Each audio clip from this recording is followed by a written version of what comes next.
ഭക്തിയുടെയും കലയുടെയും സംഗമവേദിയായ ഗുരുവായൂർ ക്ഷേത്രോത്സവത്തിന് മാറ്റുകൂട്ടിയ തിരുവാതിരക്കളിക്ക് റെക്കോർഡോടെ സമാപനം. ഒരാഴ്ചയായി 2 വേദികളിലായി 992 സംഘങ്ങളാണ് തിരുവാതിര കളിച്ചത്.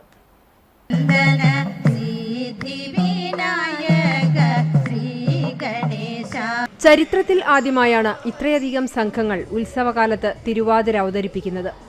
നാരിമാർ വഴിപാടായാണ് തിരുവാതിര സമർപ്പിക്കുന്നത്. ഉത്സവത്തിന് കൊടിയേറിയതിനു ശേഷം കഴിഞ്ഞ ഞായറാഴ്ചയാണ് തിരുവാതിരക്കളി ആരംഭിച്ചത്. കേരളത്തിന് പുറത്തു നിന്നടക്കം 2000-ഓളം അപേക്ഷയാണ് ഓൺലൈനായി ലഭിച്ചത്. ഇതിൽ നിന്ന് തെരഞ്ഞെടുത്തവർക്കാണ് കളിക്കാൻ അവസരം നൽകിയത്.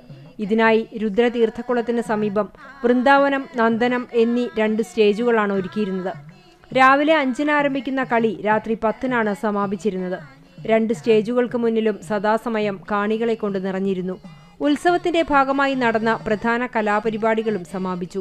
5 വേദികളിലായി വൈവിധ്യമാർന്ന കലാപരിപാടികളാണ് നടന്നിരുന്നത്.